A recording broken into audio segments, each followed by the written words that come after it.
ماہرین لسانیات بالکل آثار قدیمہ والوں کی طرح ان کھوئی ہوئی زبانوں کے ٹکڑوں کو جوڑ کر ہماری بھولی ہوئی داستانیں واپس دریافت کرتے ہیں۔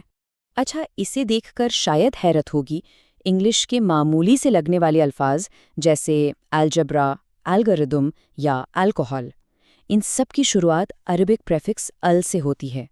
یہ الفاظ دراصل ان فاسلز کی طرح محفوظ ہیں جو اس سنہرے دور کی وضاحت کرتے ہیں جب عربی دنیا بھر میں سائنس اور تحقیق کی سب سے اہم زبان ہوا کرتی تھی۔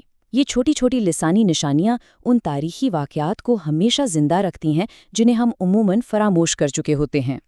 کسی بھی کلچر یا ثقافت کا اثر دیکھنا ہو تو ان کہاوتوں کو ملا کر دیکھیے۔ انگلش میں کہتے ہیں "A stitch in time saves 9", یعنی وقت پر کیا گیا تھوڑا کام بعد کی بڑی پریشانی سے بچاتا ہے۔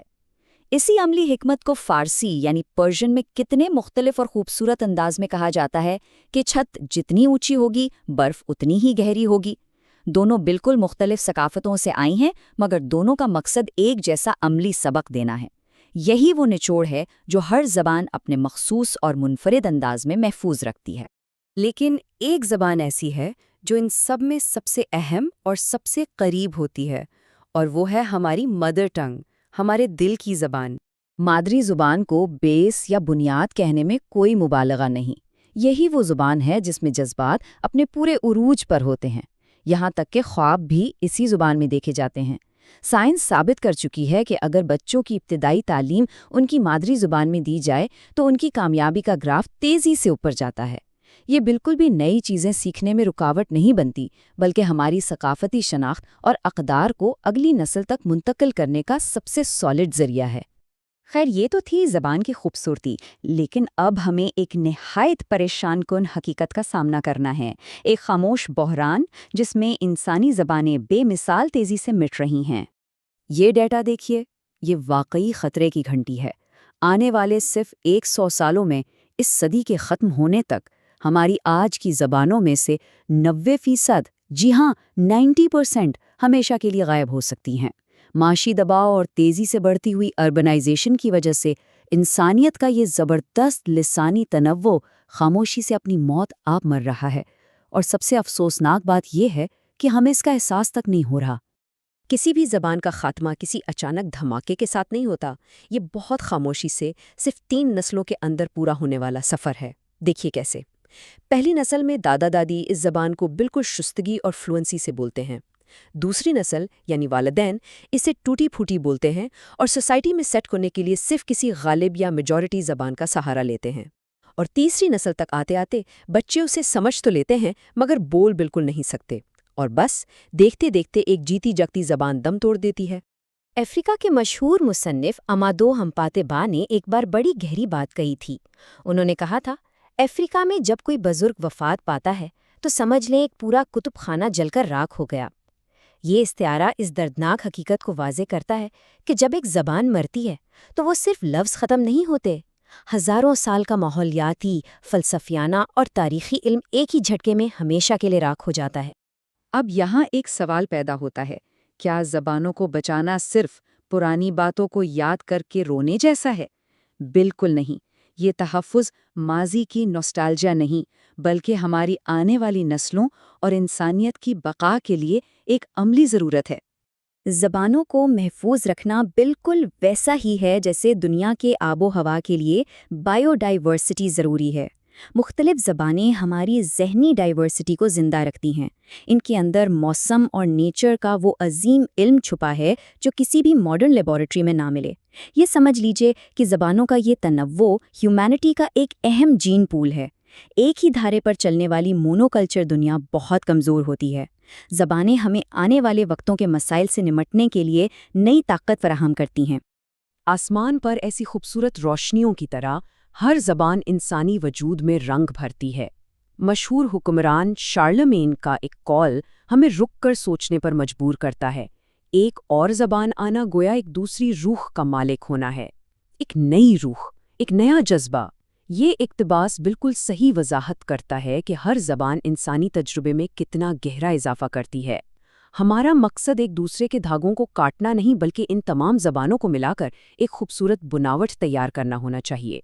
دیکھیں، ایک تہذیب جب بہت کچھ بھولنا شروع کر دیتی ہے تو وقت آنے پر اسے حیرانی ہوگی کہ کتنی اہم چیزیں تھیں جو اسے یاد رکھنی چاہیے تھیں۔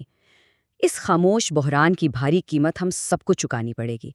آسمان پر اس وسیع خاموشی کو دیکھتے ہوئے بس یہی سوال ذہن میں آتا ہے کہ ان زبانوں کے ساتھ ساتھ اور کیا کچھ ہے جو ہمیشہ کے لیے خاموشی میں کھو رہا ہے۔ اس اہم اور دلچسپ موضوع میں جاننے اور سمجھنے کے لیے ابھی بہت کچھ باقی ہے۔ ہمیں جہاں بھی موقع ملے ان آوازوں کی تلاش اور حفاظت کرنی چاہیے جو مٹنے کے قریب ہیں۔